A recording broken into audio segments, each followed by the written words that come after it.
Hello students, welcome to study smart with Pandey sir. Students, आज हम exercise number 3.2 करके देखेंगे।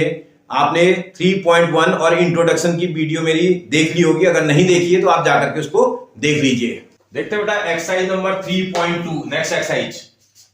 क्वेश्चन नंबर 1 क्या बोल रहा है?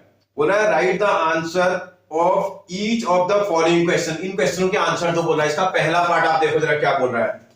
बोल रहा है what is the name of horizontal and vertical lines drawn to determine the position of any point in a Cartesian plane। जैसे कार्टेशियन प्लेन ना बेटा, ये इस कार्टेशियन प्लेन में आप दो लाइनें डालते हो, एक लाइन ये होती है और एक लाइन ये होती है। इस लाइन को आप एक्स एक्सिस से मेंशन करते हो, इस लाइन को आप वाई एक्सिस से मेंशन करते हो। इधर को वाई डैश बोलते हो, इधर को एक्स डैश बोल देते हो। समझ में आ रहा है? ऐसा टाइप का होता है ये। इस वाले में क्या बोल रहा है आप समझो पहले। What is the name of horizontal and vertical line? आपसे बोला है name of horizontal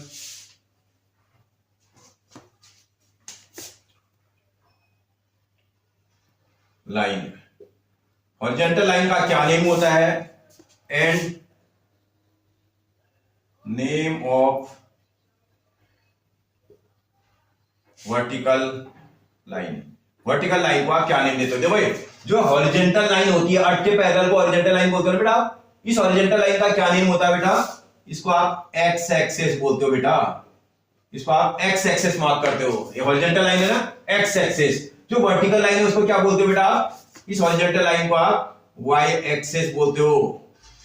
Y axis. समझ में आ रहा है? आप मेरी बात समझ पा रहे हो ना?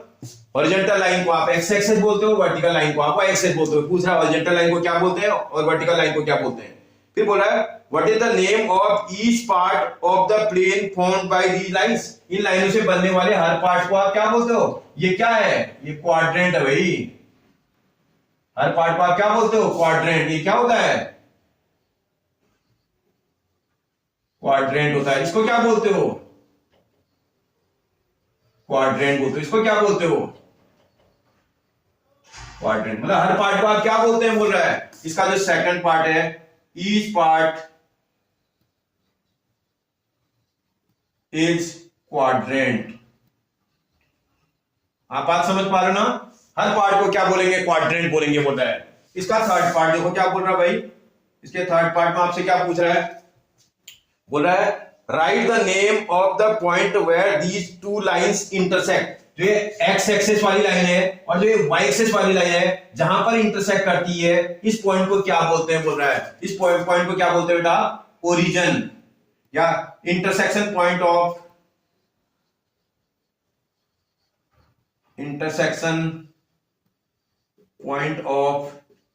X axis and y axis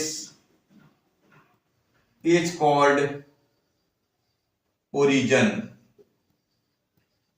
बात समझ में आ रही है बेटा आपको?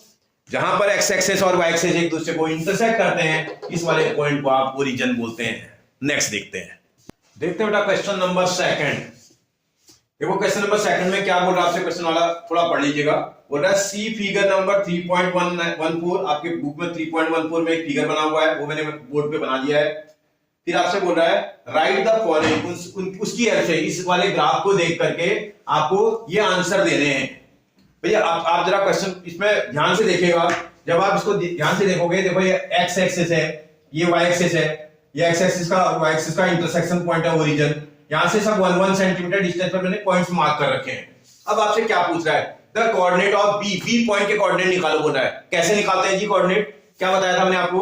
आप बी पॉइंट ढूंढेंगे पहले ग्राफ पर। आप ग्राफ पर बी पॉइंट ढूंढेंगे तो आपके ये नजर आ रहा है। इस बी पॉइंट से आप क्या करोगे? इस वाले से आप एक्स की एक्सिस में परपेंडिकुलर ड्रॉ करेंगे। यहां से एक्स में ड्रॉ किया गया परपेंडिकुलर कितने पॉइंट पे मिल रहा है बेटा? ये इसको -5 पे मिल रहा है। -5 एक्स का कोऑर्डिनेट इसमें -5 है।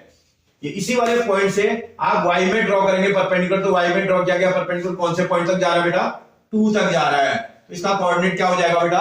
-5, 2। आप समझ में आया आपको कैसे कोऑर्डिनेट निकालते हैं? मतलब उस वाले पॉइंट से आप पहले x में परपेंडिकुलर ड्रॉ करेंगे और बाद में आप y में परपेंडिकुलर ड्रॉ करेंगे।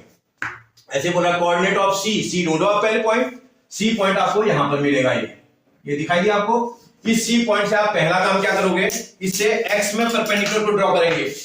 कहां परपेंडिकुलर ड्रॉ करोगे बेटा, इससे x में परपेंडिकुलर ड्रॉ करेंगे। इसमें x में ड्रॉ किया गया परपेंडिकुलर कौन से पॉइंट पे आ रहा है, यहां 5 पे आ रहा है। इसका मतलब इसमें x का जो कोऑर्डिनेट है वो 5 है, कॉमा, और इसी वाले पॉइंट से y में भी परपेंडिकुलर ड्रॉ करेंगे। y में ड्रॉ किया गया परपेंडिकुलर कौन से पॉइंट पे आ रहा है बेटा, -5 पे आ रहा है। तो इसका मतलब y का जो कोऑर्डिनेट आएगा वो -5 होना चाहिए। आपको समझ में आया? तो सी पॉइंट के जो कोऑर्डिनेट आएंगे वो 5, -5 होंगे। फिर आपसे अगला बोल रहा है point where the coordinates are -3, -5, -3, -5 कहां आ रहा है बोल रहा है भैया। x का -3 पहले ढूंढोगे, ये है x का -3, y का -3 देखोगे तो ये दिखाई दे रहा है। तो ये x का -3 और y का -3 आपसे बोल रहा है कहां पर आएगा, यही तो पूछ रहा है। सॉरी -3, -5, ये x का -3 है और y का -5 है। ये x के -3 से भी परपेंडिकुलर को ड्रॉ करेंगे, y के -5 से भी परपेंडिकुलर को ड्रॉ करेंगे। कौन से पॉइंट पर ये परपेंडिकुलर इंटरसेक्ट कर रहे हैं, देखो आप फिर दोबारा देखो। x में आप -3 चेक करोगे, ये दिखाई दे रहा है आपको। y का -5 देखेंगे, ये दिखाई दे रहा है। y के -3 से भी परपेंडिकुलर डालेंगे, मतलब y के -5 पर भी परपेंडिकुलर डालेंगे और x के -3 पर भी परपेंडिकुलर डालेंगे। ये दोनों परपेंडिकुलर जिस पॉइंट पे इंटरसेक्ट करेंगे वो पॉइंट उस वाले पॉइंट का कोऑर्डिनेट होगा। इसका मतलब कौन सा पॉइंट है, वो E पॉइंट है। आप देखो E पॉइंट पे इंटरसेक्ट कर रहे हैं। फिर बोल रहा है the point whose coordinates are 2 और -4 x, ये 2 जो है पहले x के कोऑर्डिनेट को बता रहा है, पहले आप x में 2 देख लेना ये, और y पर -4 देख लेना ये है। इस 2 पर भी आप परपेंडिकुलर को ड्रॉ करेंगे, -4 भी परपेंडिकुलर ड्रॉ करेंगे। 2 का परपेंडिकुलर और -4 का परपेंडिकुलर एक दूसरे को किस पॉइंट पे इंटरसेक्ट कर रहा है बेटा, G पॉइंट पे। तो आपसे पूछ रहा था क्या पॉइंट होगा, वो G पॉइंट होगा ये। फिर आगे आपसे बोलता है the abscissa of point D, पहले D पॉइंट तो ढूंढो इसमें, ये D पॉइंट है। एब्सिसा बोल रहा है, एब्सिसा कौन सा कोऑर्डिनेट होता है बेटा, x एक्सिस के कोऑर्डिनेट को आप एब्सिसा बोलते हैं। इसका मतलब इस D पॉइंट से x में परपेंडिकुलर को ड्रॉ करेंगे और x में ड्रॉ किया गया परपेंडिकुलर उसको कहां पहुंच रहा है बेटा, 6 पर आ रहा है। तो इसका मतलब इसका एब्सिसा कितना है, 6। एब्सिसा x एक्सिस के कोऑर्डिनेट को बोला जाता है। फिर बोला है the coordinate of point H point पहले देखिए ये है। इस H पॉइंट से कहां परपेंडिकुलर डालेंगे, ऑर्डिनेट का मतलब क्या निकालना है, y एक्सिस। इस वाले से y एक्सिस में परपेंडिकुलर डालेंगे। देखो इसमें y में ड्रॉ किया गया परपेंडिकुलर इसका कहां पहुंच रहा है बेटा, -3 पर पहुंच रहा है। आप समझ रहे हो ना मेरी बात। इस वाले पॉइंट से ड्रॉ किया गया परपेंडिकुलर H वाले पॉइंट से जो आप परपेंडिकुलर ड्रॉ कर रहे हैं वो y में कहां जा रहा है बेटा, 3 तक आ रहा है, -3 पर। तो इसलिए इसका जो ऑर्डिनेट होगा वो -3 होगा। फिर बोल रहा है the coordinate of point L, पहले L पॉइंट मिले तो कहां है, ये L पॉइंट। ये देखो इस L पॉइंट पर, L पॉइंट कौन सी लाइन में है बेटा, y की लाइन में। y की लाइन में आपके पास y की पूरी लाइन में आपकी x की वैल्यू कितनी होती है बेटा, 0 होती है। y की लाइन में x की वैल्यू 0 होती है क्योंकि पहला नंबर तो x का लगाना पड़ेगा, x को पहले, x का कोऑर्डिनेट पहले लिखना है।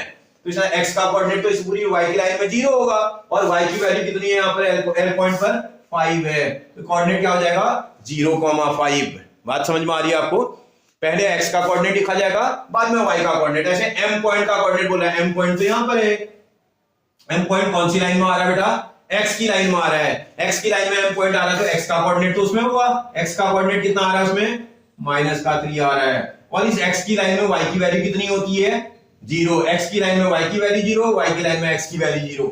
इसका मतलब y की वैल्यू इसमें 0 आएगी, इसका कोऑर्डिनेट आएगा -3,0।